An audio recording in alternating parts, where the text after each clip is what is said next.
एक भिखारिन के डॉक्टर बनने की कहानी। एक गांव में जगन नाम का एक भिखारी अपनी लड़की गोरी के साथ रहा करता था।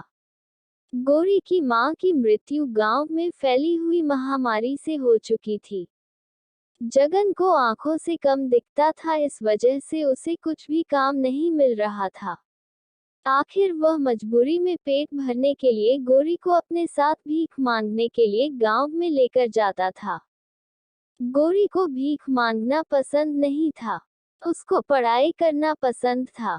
जब भी गोरी अपने पिता के साथ गांव में भीख मांगने सरपंच के घर जाती थी, तब सरपंच के बेटे राजू को पढ़ाई करते हुए देखकर गोरी को बहुत बुरा लगता था। वह मन ही मन सोचती कि काश मैं भी पढ़ाई कर सकती।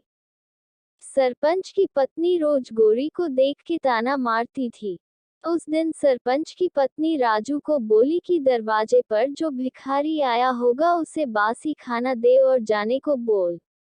सरपंच की पत्नी बोली कि गांव में एक भी हॉस्पिटल नहीं है और इन भिखारी लोगों की महामारी जैसी बीमारी मेरे बच्चे को लग गई तो मैं क्या करूंगी। इन सब बातों को सुनकर वह बहुत दुखी हो गए और घर चले गए। अगले दिन गोरी बोली, बाबा, गांव के सब लोग हमारे पास से दूर क्यों चले जाते हैं? हम इतने बुरे हैं क्या? उसके पिता उसे बोले, अरे नहीं बेटा, बुरेपन के विचार हमारे गरीबी में और लोगों के विचारों में है। फिर गोरी बोली कि बाबा, एक दिन में डॉक्टर बनूंगी और आपके आंखों का इलाज करूंगी। गांव में एक हॉस्पिटल बनाऊंगी। उसके पिता बोले कि गोरी, हमको 2 वक्त की रोटी भी मुश्किल से मिलती है और यह सपना तो श्रीमंत लोगों ने देखना चाहिए। उसके पिता उसे कहने लगे कि बेटा, मैंने तुम्हारे लिए कुछ भी नहीं किया और ना ही कुछ कर सकता हूँ। उसी वक्त एक औरत ने बाहर से गौरी को आवाज लगाई और कहने लगी कि गोरी, आज मेरा शौचालय तुम साफ कर दोगी तो मैं तुम्हें 5 रुपये भीख में दूंगी। ना चाहते हुए भी गोरी ने उस औरत की बात मानकर शौचालय साफ कर दिया। जाहिर सी बात है, इस काम को करते हुए गोरी को बहुत बुरा लग रहा था। उसे बेइज्जती सी महसूस हो रही थी। गौरी ने निश्चय किया कि वो अब किसी भी तरह डॉक्टर बन के दिखाएंगी। फिर एक दिन गोरी उसके पिता को लेकर मंदिर गई और उस मंदिर के पास एक रहीम चाचा रहते थे। गोरी उसके पिता को रहीम चाचा के पास छोड़कर आई। कुछ दिन खुद खिलौने बेचकर पैसे कमाने लगे। एक दिन गोरी गांव की शिक्षिका रेनू दीदी को मिली और गांव की सरकारी स्कूल में पढ़ने के लिए जाने लगी। रोज गोरी स्कूल में से आकर खिलौने बेचकर पैसे कमाती और अपने पिता को भी संभालती। गोरी रात रात भर पढ़ाई करके स्कूल में अच्छे मार्क्स लाके पास होने लगी।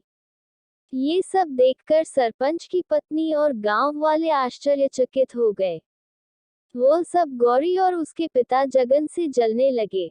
सरपंच की पत्नी सोचती है कि यह भिखारी लड़की कैसे पढ़ाई करके डॉक्टर बनती है, मैं भी देखती हूँ। गोरी हर साल अच्छे मार्क्स लाकर पास होने लगी और रेनू दीदी उसे पढ़ाई में मदद करने लगी। धीरे धीरे साल बदल गया और गोरी अब बड़ी हुई और उसने अपनी मेहनत से पढ़ाई पूरी की।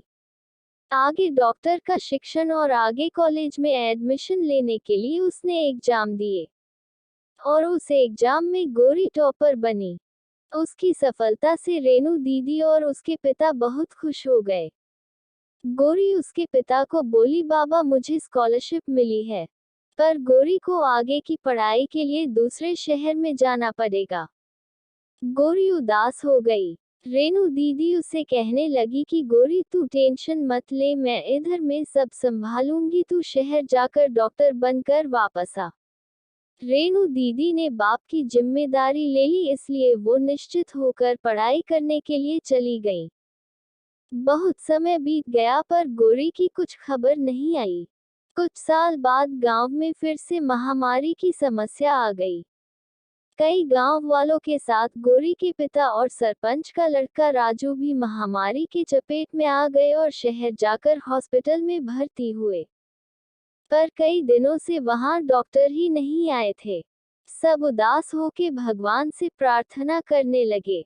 अचानक एक नर्स उधर आई और बोली, आपको चिंता करने की कोई जरूरत नहीं है, क्योंकि सरकार की तरफ से शहर की सबसे बड़ी डॉक्टर इनका इलाज करने आ रही है।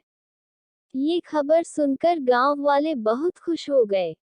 हॉस्पिटल के सामने बहुत बड़ी कार आकर रुकी और उसमें से एक डॉक्टर नीचे उतरी।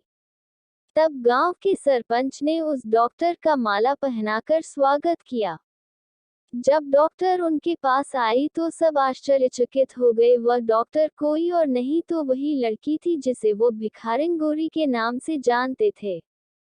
उसने अपने पिता का आशीर्वाद लिया और सब गांव वालों का इलाज करना शुरू किया।